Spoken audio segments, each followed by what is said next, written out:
Yo, welcome to the Women's Basketball Lounge. Grab a drink, grab a cigar, grab whatever your festivities are, and let's go.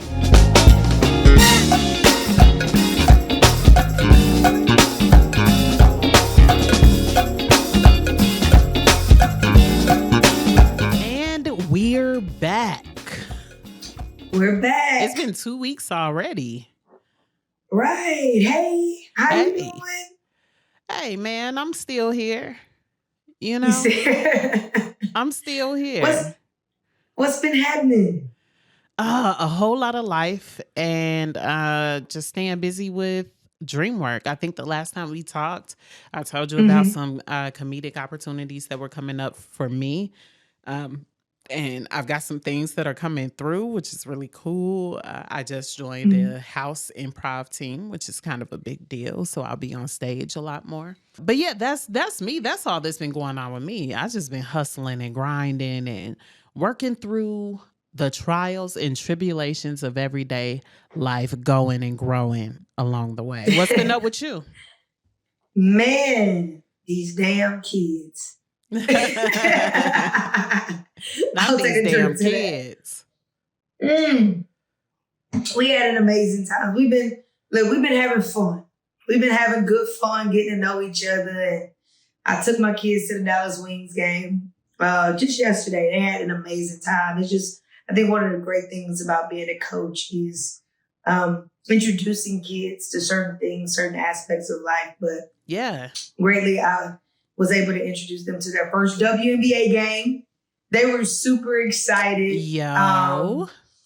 We even took a couple of the guys from the men's team, and they were so, when I tell you, like, I didn't expect them to be into the game. Like, they were into the game. Like, kids, they go to the games and they be on their phones. But they're a basketball team, right? So I would think they would. Yeah, but you just never know. Okay. You know what I'm saying? Yeah. You just never know. So the fact that, like, they were like, let's go. Like, come on. Like, let's know that was a foul. They was in it. They was in it. So it was definitely a heartfelt moment. Like, they filled my cup up yesterday. Just seeing their faces and everything. I felt like a mom seeing their child walk for the first time or something like that. So it was great. So I've been, just hanging with the kids, building, bonding. It's preseason, right? Everybody getting ready for their seasons to start, high school and NCAA. So just been grinding. Nice. I'm glad you got to have a proud coach moment real quick right there. The first of many. I went to the Vegas versus Chicago game yesterday. It was a great time. The game was moved over to T-Mobile Arena. And shout out to the plug on floor seats. Courtside seats, rather. It was an amazing experience. I had a great time. And I got some dope footage that we're going to be using as a part of our show. Nice. Yo, I was super jealous when you posted that close-up picture. I was like, what the? I had to message you right away. I was like, what the hell? Because that same night, which was yesterday, I was in the nosebleeds with my whole team. Hey, sometimes you in the nosebleeds, sometimes you courtside, and that's a lesson for life. Sometimes you're being pissed on, and sometimes you are doing the pissing, and it could go either way from day to day. So, you take what you could get for sure, but you do. I mean, you do. You never know, like. One day you up, next day you down. You got to roll with the punches. But I will say this, I'm really grateful for that opportunity. I needed it. It came at the right time. And it was really encouraging for me. And at the end of the game, because where I was sitting right by the Chicago Sky bench. Like literally they had to walk past me to get to the locker room, to the extent that security was like, when they come through, just make sure you move your leg. Like I had to turn my leg in. That's how close they were to me going into the tunnel. And at the end of the game, of course they lost. And Teaspoon was like dapping it up with Becky Hammond and Sheryl Swoops over there. So she was kind of one of the last to leave the court. And as she left the court, like we made eye contact. I gave her a little salute. And she like, she winked at me like, acknowledged me, but then when she walked past, she gave me a super firm like handshake, like not like a hand slap, but like a handshake, super firm, so firm that I felt that energy transfer from her to me. I feel like I've been anointed for the greatness, and like I feel like the greatness touched me. Like it was affirmation, like you good, you solid, like keep moving. So it was a great experience, and I mean, I never thought a handshake would mean so much, but it meant a lot to me. Yeah. Did we get footage of this? We did not. Like it wasn't, okay. It was one of them things where it was just like she came through. I love Teaspoon. Like even though they had lost the game, I was repping Aces hard. It was still like, you know what I mean? I mean, Teaspoon is so inspirational. She is. She's so motivating. She's like a self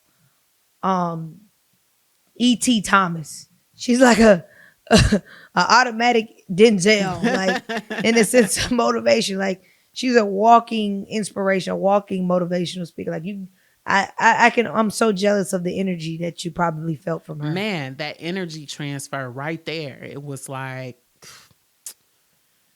God be knowing what you need. I'm telling you. But right. So I just wanted to point that out because that was so dope. Shout out to the plug. Nice. Yeah. Nice. Yeah. Well, let's get into some tonal fits. Yeah, let's do it. I mean, the only person on my list this week is Yup in my white tee. Yup in my white tee. Yup in my white tee. One big Asia Wilson. I'm finna start calling her Big Age. Big Age. Asia.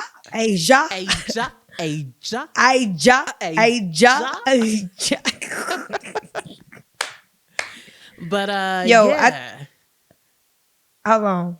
A little bleeper up in here. I think, there's a little favoritism, with you and the Aces, and you think so? Always picking Asia as your tonal fit, but we could, I'll let you have the floor. It can't be favoritism when I'm wearing a Brittany Griner shirt today. I'm wearing my favorite Player Society shirt, my Brittany Griner shirt. So ain't no favoritism today. Okay. It's just that Asia with the white tees, she's saying something. And did you see how she arrived to the game yesterday? No. It wasn't even no pants under there. It was just the white tee. Tall.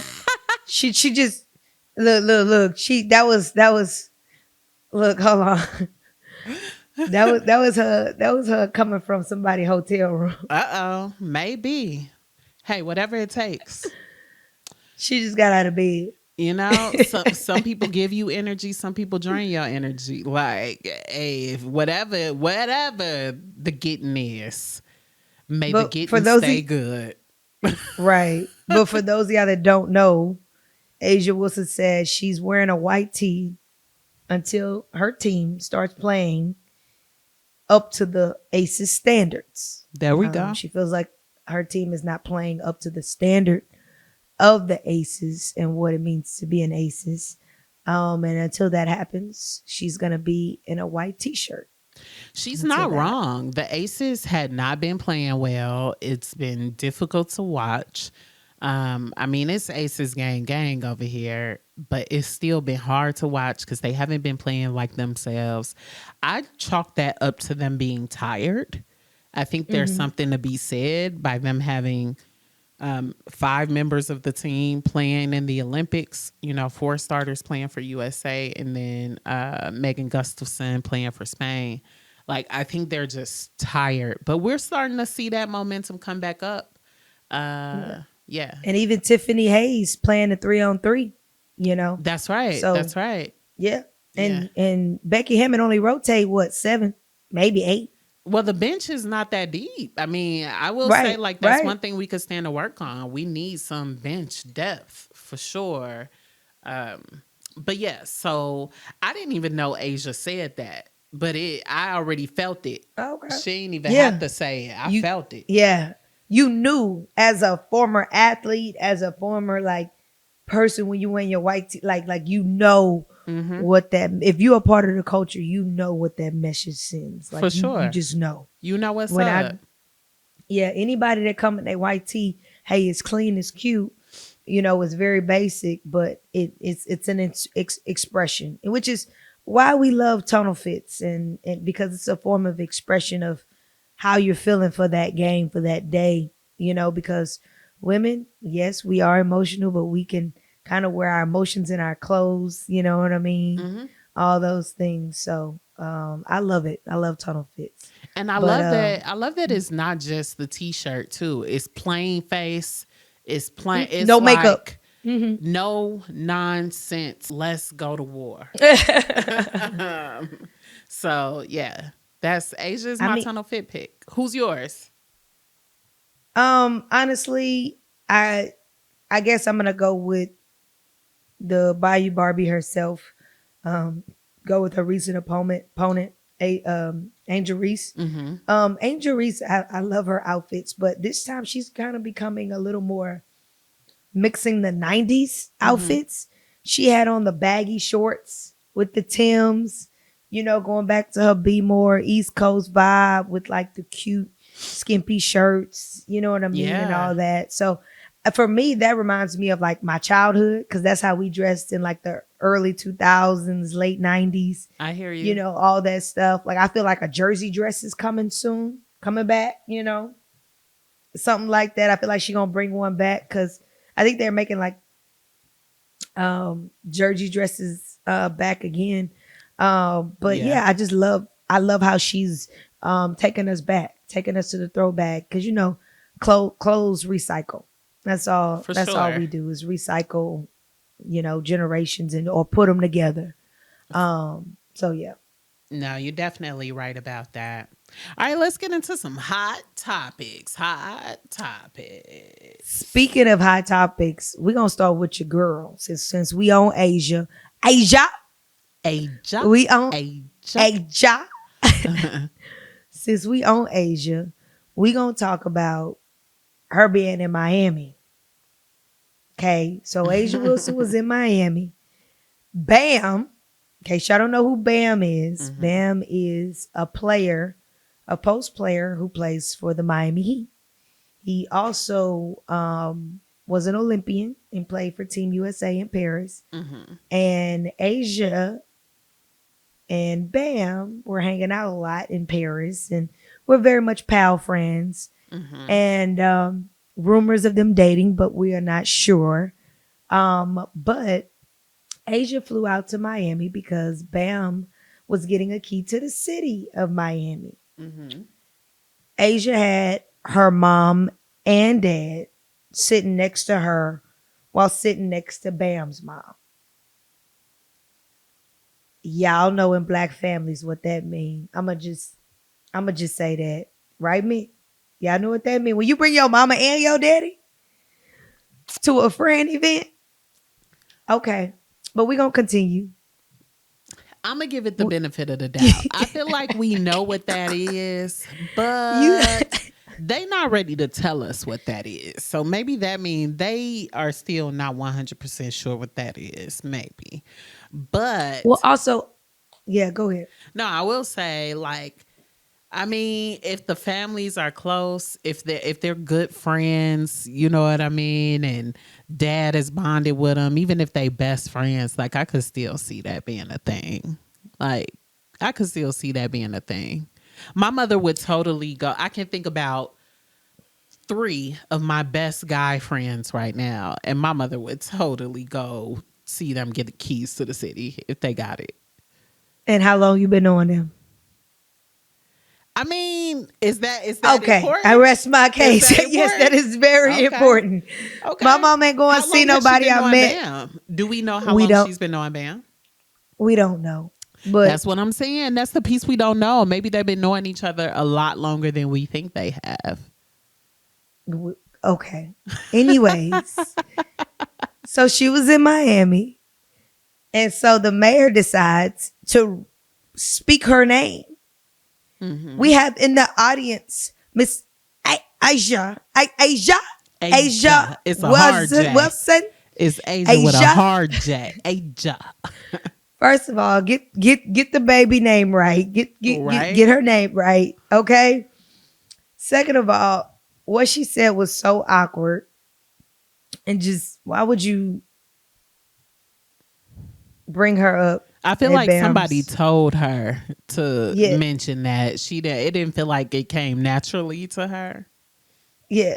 So, Asia, played it cute. But as we do when a motherfucker is in our business. But she did tweet about it. She tweeted about it. Bam tweeted about it. And Sydney Colson. Y'all know Sydney got a tweet. About it. And sure. Shout out to Sydney Colson. She did amazing and wilding out. She called the aces out. But I just thought that was funny. I thought that was a good hot topic of Asia and Bam in Miami. As he getting the key to the city. Asia. I'm gonna throw out one that's also not on our notes. I didn't send this one over to you, but I don't know if you got a chance to see Big Ellie turn it up. Yes, against Connecticut. In the game between New York and Connecticut, it was getting spicy between the two teams, specifically Dejanay Carrington and who was the player that was on the ground? I can't remember. It wasn't Sabrina. I don't know, but I was looking at fine ass Dejanay Carrington. Hey, girl. No. But yeah, so I keep telling you she taken. I know. I don't. No disrespect, but if that ever end. Yeah. Shit don't last sometimes. At any rate. Don't I know it? At any rate. So let's continue talking about women's basketball. I'm talking about women's basketball. So at any rate, Dejanay, it gets spicy between Dejanay and the other player, right? Ellie, so there's some it's getting it's getting trippy, it's getting spicy. Yeah. Ellie is turned up like she is going to go to the floor and fight. She has her two assistants holding her back. She is physically escorted off the court and through the tunnel by her two assistants. And I just want to give it up for whoever the fuck is in that costume. They need to teach a master class because they have completely created an entire personality for this mascot. And that's amazing. They should be the highest paid mascot over anybody and everybody, over NFL, NBA. Like Ellie, there's not, like, name another mascot that's better, like that has like better thinking of the game, that actually like is engaged, watches the game, like is an entertainer. Like, man, shout out to whoever's in that. Yeah, mascot. Whoever the mastermind is behind that brand, good for you. I hope that they are paying you everything you deserve. Correct. You definitely deserve. All right, let's get into some less fun hot topics real quick. Okay. It's always going to be fun for me. Well, this one is kind of sad. We got Ashlyn Watkins of the Gamecocks caught some charges or has some charges on her. I want to make sure I get the charges right. That's why I'm looking it up real quick because I forgot to pull that up. But I believe it's kidnapping, and aggravated battery. All I'm gonna say is for every lesbian out there, y'all know what this is about. You already know what happened. So supposedly, we know what happened. So supposedly, go ahead. Supporter. So all you studs out there, go ahead and send her a message in her DMs. Let her know how to act appropriately when shit don't go her way. That's all I'm gonna say. Well, I have to add this. First of all, the young lady is a juvenile. First of all, so this young lady is not 18. Yes, correct. Okay, so here we go. I'm just gonna read these few sentences. According to a USC police incident report, Watkins was in an argument with a female juvenile at 650 Lincoln Street early Saturday morning. The report states officers found the juvenile being restrained by Watkins from jumping over a ledge at the building's parking garage. The juvenile initially told police Watkins hit her multiple times. However, later said Watkins never hit her. We know what that's about too. Because if we putting a note out to studs, we better damn sure put one out to femmes. We better damn sure put one out for femmes. Stop doing that shit. Oh, we going there tonight. Oh, best episode. Oh, let me sit up. But this is an episode. Oh man. So first degree assault and battery charge is a felony, which means if convicted, she could face up to 10 years in prison just for that charge. So at any rate, the kidnapping was about the restraint, I believe. Correct. But isn't that so extreme though? Yeah, I mean, there's a lot of argument in here saying the kidnapping statute needs to be changed, and yeah, that's just ridiculous. Especially not to play the race card, but I'm playing the race card. So I said not to play it, but I am gonna play it. Like, come on now. Yeah. I mean, it's just, it makes you think, why the hell would we know what this situation was about. We know what was happening. I'm sure the officers know what was happening. Kidnapping, she wasn't reported missing.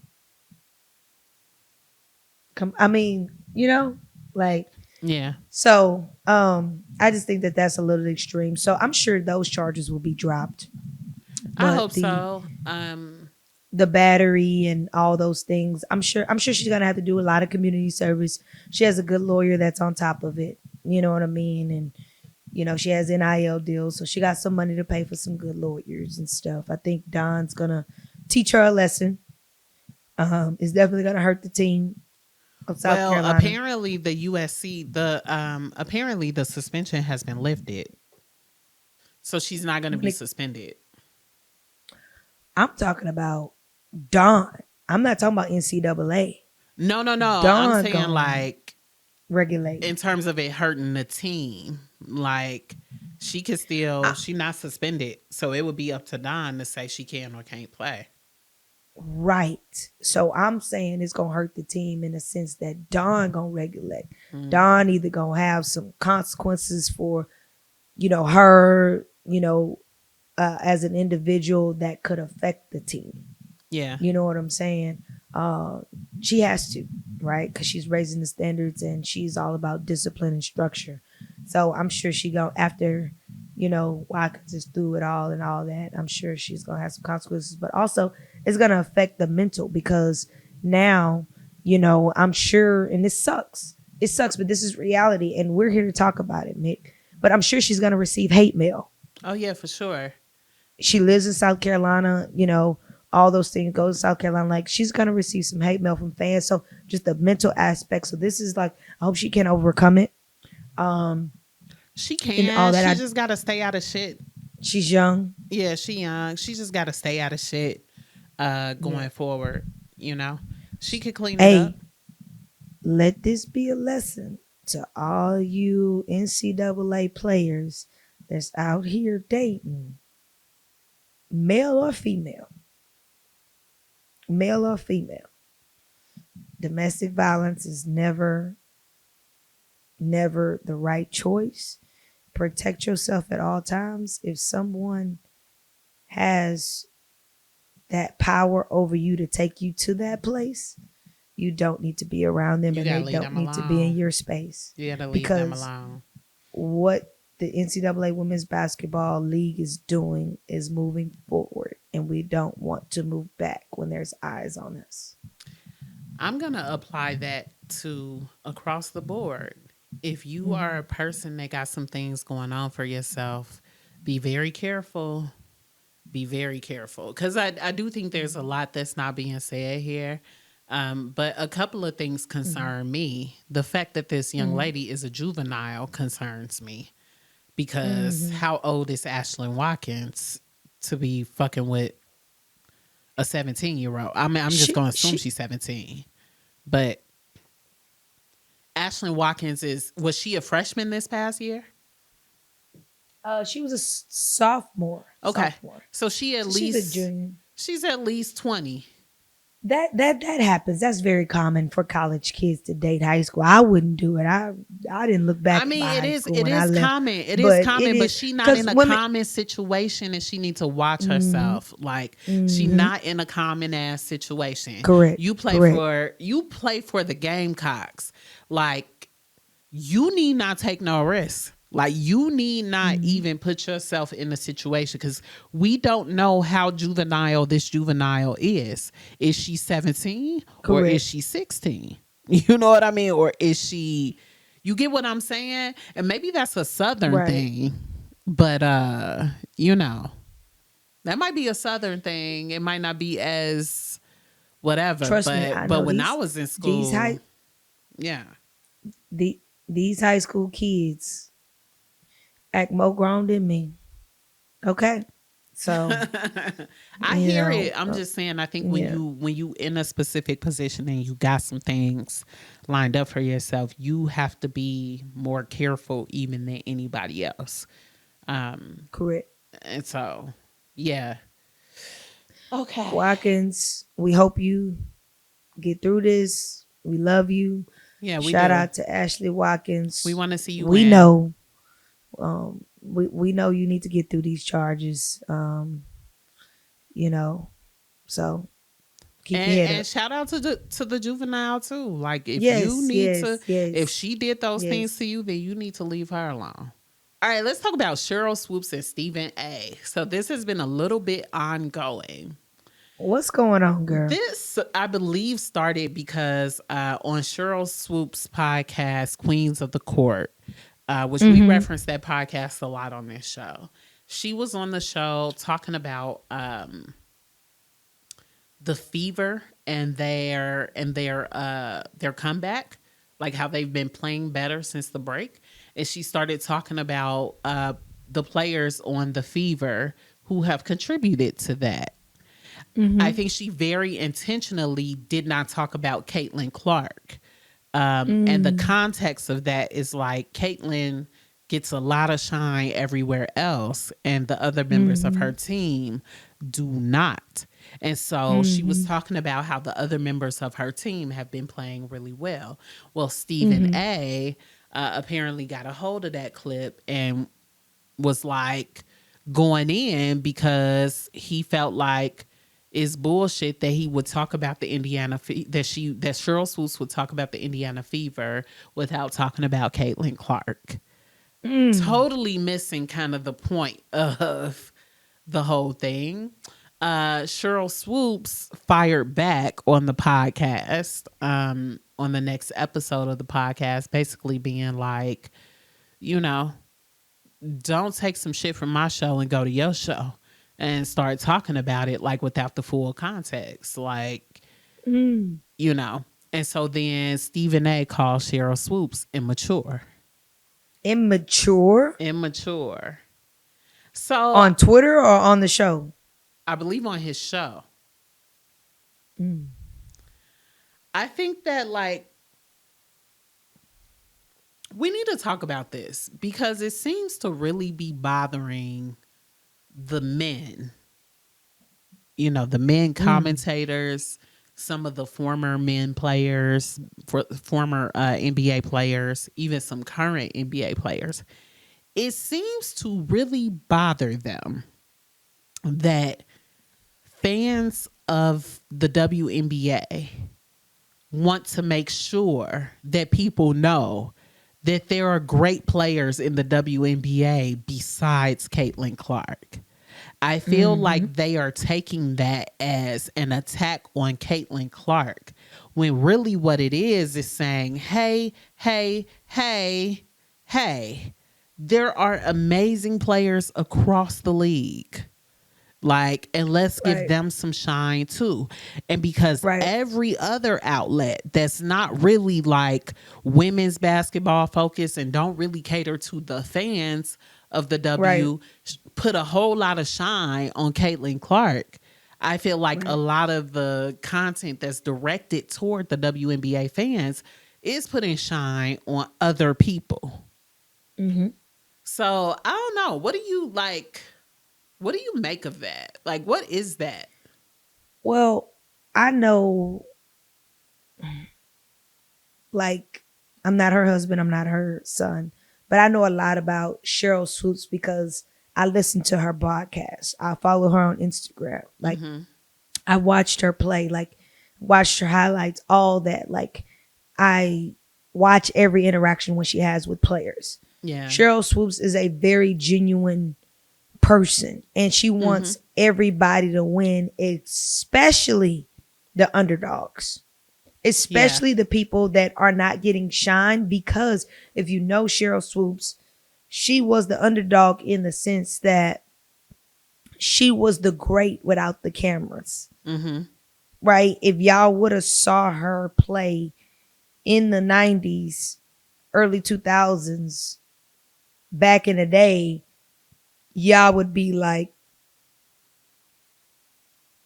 Caitlin Clark is doing the same thing Sheryl Swoops doing. You know, like, like it would be a comparison. Right. You know what I mean? So if you know Sheryl, you know she's gonna always root for the underdogs. Like Sheryl had last year, the only player on her podcast that she interviewed on Queens of the Court for MVP was Alyssa Thomas. Yeah. Why did she have Alyssa Thomas on her podcast? Because Alyssa Thomas had the least votes when it came to MVP rankings. It's not that she didn't love A'ja Wilson. Her and A'ja Wilson talked all the time. Like, she actually encouraged A'ja Wilson when it came to the finals and how to inspired her on how to repeat. Yeah. Winning a final, you know, winning a championship again. She loves Stewie. She talks about how great of a game Stewie has. So she just was helping the underdog come up. You know, she want everybody right. And if you know Sheryl, if you're a fan of Sheryl, you know that about Sheryl. So not mentioning Caitlin Clark, if you would have not mentioning Caitlin Clark did not, like, to Sheryl, that wasn't an objective. The objective was, hey, we have an amazing podcast. Let's give these underdogs a platform. Yeah. That's what she's always been about, is giving the underdogs a platform, recognizing those that others don't recognize. That's what she loves. That's what she's about. If you know, for me.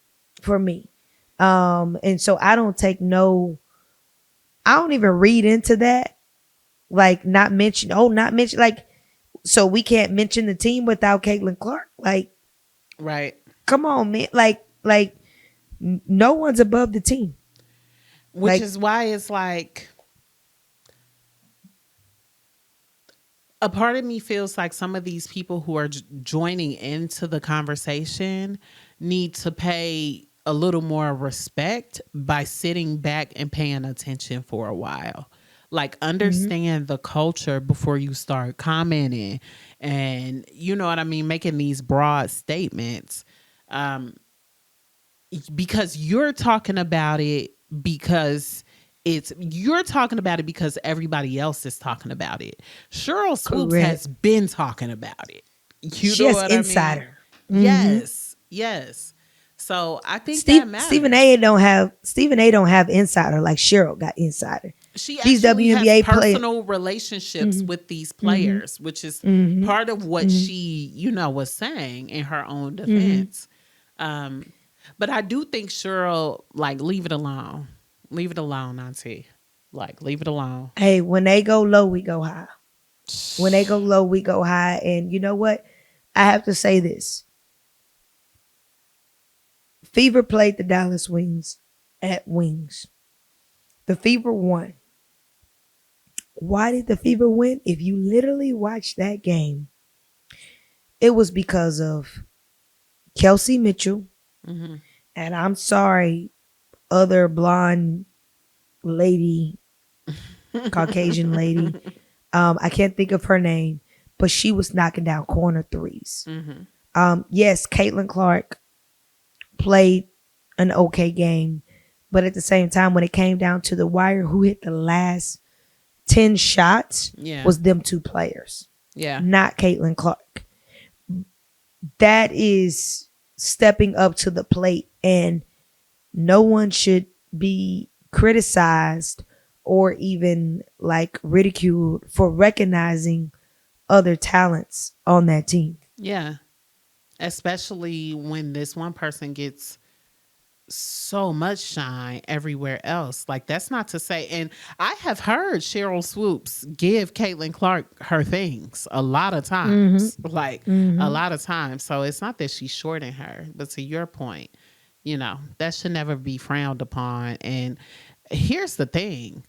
She can say what she wants on her podcast. You can say what you want on yours. We can say what we want on ours. Like, it's weird energy to go to your show and like, yeah, weird energy. But and this is the last thing, but that tells you she doing something right. Mm-hmm. Cause if you ain't got nobody talking about you, man, you ain't doing nothing right. But that shit does get old. Sometimes you get tired of going high when everybody go low. Sometimes you want to go low too. What you say at the beginning of the podcast? Excuse me, y'all, but I'm gonna get this totally wrong. Sometimes you get pissed on, and sometimes you got to do the pissing. Yeah, some days you are being pissed on, and other days you are doing the pissing. Like, girl, it could go either way. Well, let's get into these WNBA standings. Let's go. Oh, let's do it. I'm so ready for playoffs. We have 7 teams that have clinched a spot in the playoffs, right? Yep. And those teams are New York, Connecticut. Yes. Not in the order. This is actually in the order. Oh, okay. Gotcha. Yep. So New York, Connecticut, Minnesota, Las Vegas, Seattle, Indiana, and Phoenix. Woo woo. Phoenix snuck on in there, man. They did. Diana Taurasi wasn't letting that happen in her last couple of years. She was like, I'm going to playoffs. And Copper is that bitch. So. She is. Do you think this is Diana Taurasi's last year?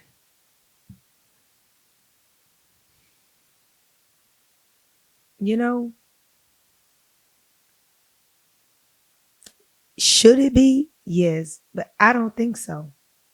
You think it should be? She loves this. Yeah. She loves this. Yes, I think it should be. Why is that? That's a hot take.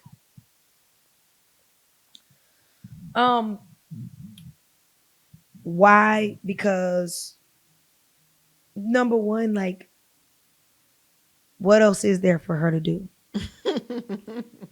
That's number one. Like, why are you holding on?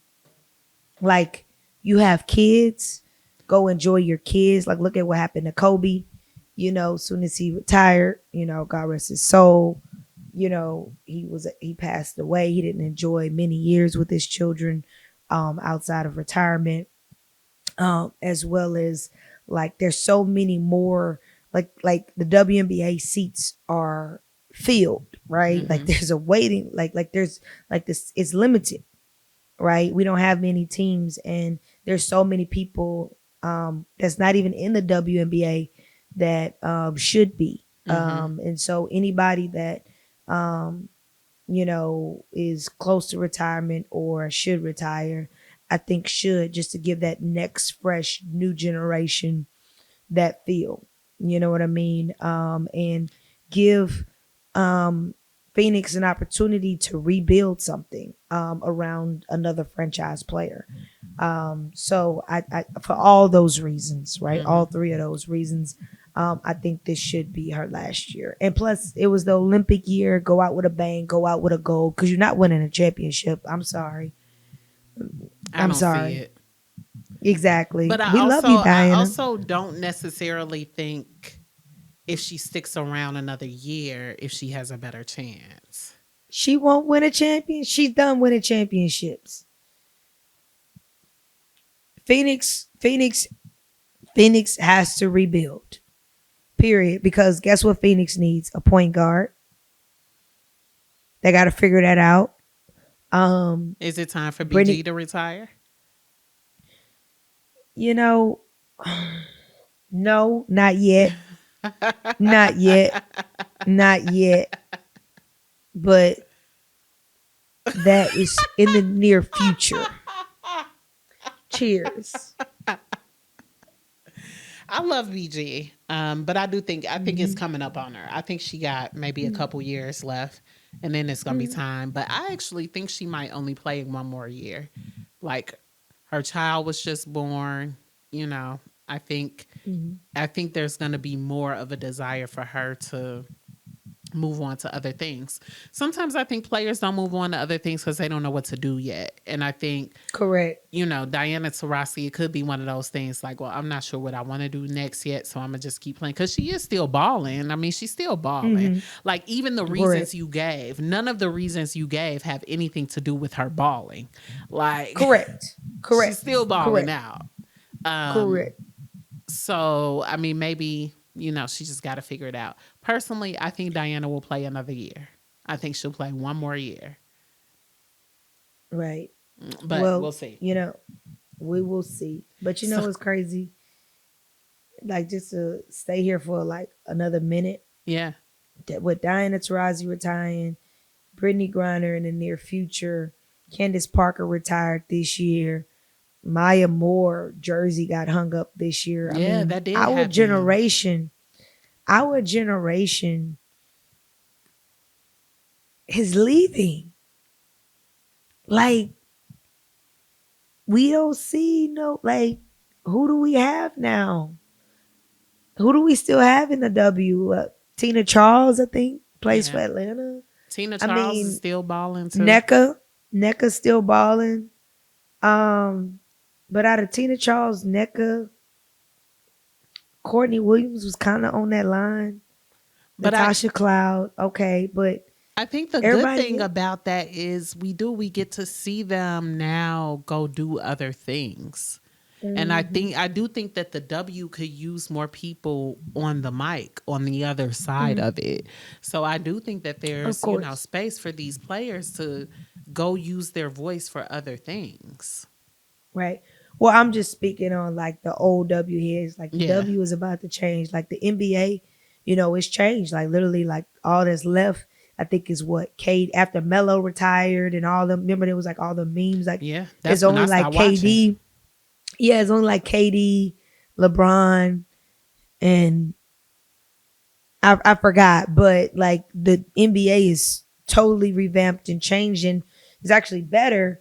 But I think that's what we're about to see with the W is once Diana retires and the Brittany Griners, and I'm not saying hurry up and retire, but I'm saying once that happens, it's about to open up a can of worms of new opportunity. Yeah, for sure. I don't know if I think the NBA is better now. I think that back in my day, I think we had more prolific personalities, and I don't think we have that as much now. Like, there aren't as many icons now. We had a lot of icons during our time, and I don't see that on a lot of these players. And maybe I'm just missing it, but I don't see it. So okay, back to the WNBA standings though. What's your predictions? Right. Oh my God. Who do you think? Who are you predicting? First of all, who are you predicting will grab that number 8 spot?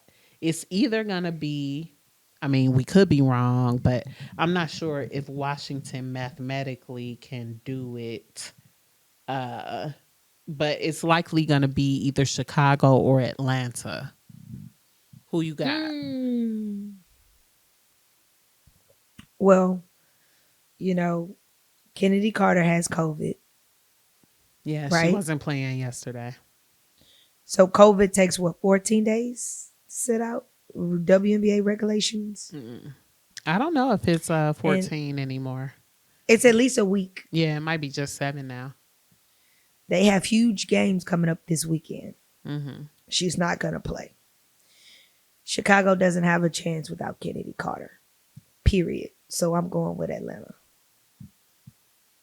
That's a fair call. I do think that hinging it on whether or not Kennedy Carter plays, good choice. I am going to say Chicago because I want it to be Chicago. And that's just me, coming from GI. Like, I just want to see Chicago doing it. They got GI's very own Dana Evans on the team.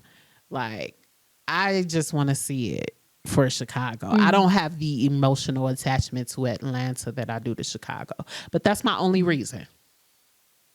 Well, I'm going with my brain, not my heart. I mean, of course I want to see Chicago do it too. I just don't like losing Babry. Yeah. And then, just the chemistry don't seem right now. Mm-hmm. Their guard game is not as strong as it needs to be in these last couple of days. So it feels like Chicago needs some team building. Like it's sometimes like you can they need feel to go to Camp like Rock. The chemistry can be off in a lot of different ways, and I think that they could use some. The chemistry is off. I'll say it just like that. I think the chemistry is off in a lot of different ways. I think what we see on the court is a reflection of what's happening in the locker room, and that's that's just my opinion. But yeah, it gives that vibe to me. Like they Definitely will probably does. be great once they get some solid. I hate to be biased, but okay, so I won't use the Aces. I'll use Phoenix Mercury. Thank God, y'all. I know y'all. Stick with me. Stick with me. I'm helping y'all. I won't use the Aces. I'll use the Phoenix Mercury. With the Mercury, there's just like there's a stick togetherness. There is a genuine, you can see the genuine love and support for each player on that team. And I feel like Chicago is missing a little bit of that. And I don't know what the root of that is, but it feels important. Yeah. I mean, Chicago definitely does have more drama than Atlanta. Atlanta can actually like tone in and focus because no one's worried about them, right? Like they don't have as many followings as Chicago does in this moment of time, but they're not really in a limelight. So they can kind of hone in and focus in. And Ryan Howard's a dog. Haley Jones a dog. They got a good coach. Tina Charles, they have a vet on the team. Like the Sky don't really have a vet on the team as much as like Tina Charles. Like Tina Charles is a true vet. So I think that she knows what it takes to be a playoff team. So definitely let's reconvene next episode. Who going to the playoffs? Bow bow. Hey, see what we got. Whoever wins, I'm going to take a shot next episode live on the episode. Bow bow. There we go. Cool. I like it. Have you heard about this Sedona Prince situation?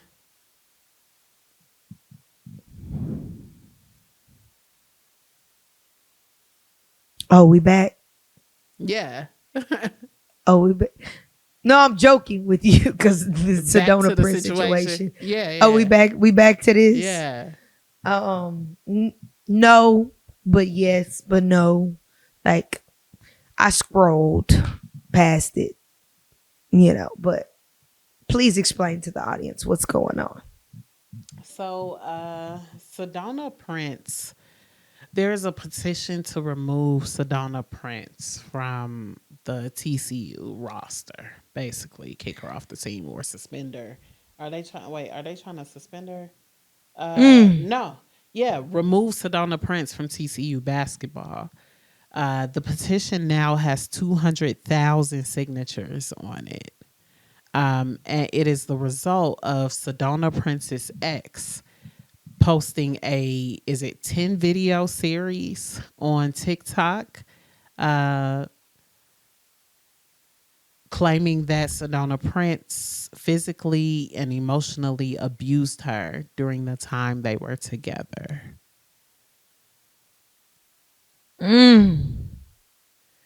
Yeah, we probably could have talked about this at the same time we talked about Ashlyn, but more of Y'all that, know though. what this is. Y'all know what this is.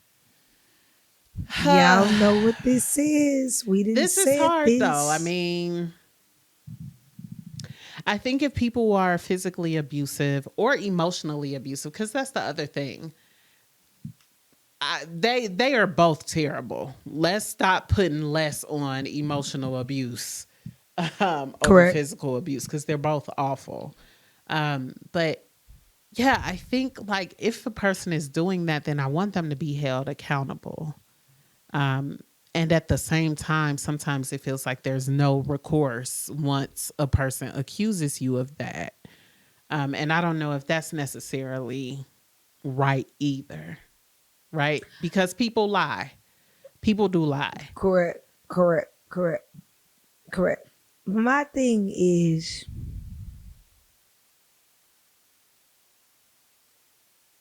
okay, I'm going to say it. Okay. Fuck it. I'm going to say it. Oh, Lord. Been there, done that. Mm-hmm. Majority of lesbian women have. Even you could be heterosexual. It don't matter. I don't even think that's just a lesbian thing. I think it's same gender relationships. It's hard because that we the same gender. So right. Yeah. Majority, I can't say all, majority of us been there, done that. I never went on social media and tried to punish my ex. What's important to me is healing from that, learning from that, learning what it looks like so I can detect it. Red flag, moving on. So that I have the power to be able to walk away from that, have the power to value myself more, all those things, right? Like that is what's more important to me. And I hope that, because I am a Sedona Prince fan, I hope that this person is doing that not to be vindictive. And I hope that she got the healing she needed, because I'm not denying anything of anyone's claims. What I'm saying is fix you. Let's stop trying to fix other people or trying to get back at somebody. Like, fix you in this. And I don't even need to say fix, because there's nothing wrong with you, right? But get the tools you need so that you don't have to go through that again. Yeah. That's what's the most important. Get the tools you need in order for you not to go through that again. And to Sedona, keep your head up, because you got a lot of haters right now because of what you did with the NCAA. You know, but keep your head down and focus on the game. And you're talented. You've been through multiple shit with UT, with Oregon, with a whole bunch of stuff. So just keep your head down. And fix you too. If you are responsible for what that person says you are responsible for, because I think it's important not to also just let shit off the hook too. Like, no, also let's not get to this place where it's like, oh, well, everybody's just hating on me. Like, no, are you doing something to that person? Like, you know what I mean? I think that's important too, right? Like, we don't know why this person feels like she needs to speak out the way she's speaking out. Right. And the tough part about this is I done spent my damn money on the South Carolina and TCU game. No, I feel you. It's like you don't know. And at the same time, like sometimes it's really hard because like, I know what it's like to be on the side of it where it's like, well, everybody likes this person. So whatever this person says is now law because, you know, I know what it's like to be on the other side of that. And so for me, it's like, Sedona Prince, if that's you, like if you did those things, then fix you too. Both of y'all fix yourselves. But, you know, we don't know why she felt like she needed to come out and say something. Maybe she been being diplomatic and Sedona Prince been fucking with her. I don't know. Like, that could absolutely be a thing. Like, absolutely. And, so, yeah. And from a different outlook on this situation, from a different point from this situation is Sedona Prince is at TCU. Yeah. What does that stand for? Texas Christian University. Mm-hmm. Christianity. Gay. Like, you know what I mean? You clearly have a woman, you know, saying you abused her in a relationship. The boosters aren't happy. Yeah. What happens when the boosters aren't happy? Money stop coming in. What happens when money stop coming in? You listen to the boosters and what they say and what they ask and what they want, this, that, and the other. And then on top of that, like, this is hard. Like you go to and it's a private school. Mm-hmm. TCU is a private school. Yeah. So I mean, and you said 200,000 signatures. Yeah. I mean, Sedona in some trouble, Nick. Sedona in some trouble. If she was going to UT, I'll be like, nah, I'm just joking. But you know, I mean, if it was a public school, okay, like a different code of conduct when you go to a private school. So, but I think she'll figure it out. I think, you know, if TCU decides to get rid of her, I bet another school picks her up with no problem. Correct. Correct. All right. In our Down to Business segment, Angel Reese has signed a partnership with Reese's. Peanut butter cup. It just makes sense though. Like it with the name, it makes sense, right? I love it. I get that bag, girl. Yeah. Get that bag. She getting that bag. She got the best sport agent in the world. Good for her. So on August 21st, they announced their partnership and merchandise, including a jersey in the Reese's brand colors with Angel Reese's name on the front of the jersey and Reese on the back. That's pretty cool. Nice. Yeah. Nice. But like, what about the candy though? What about it?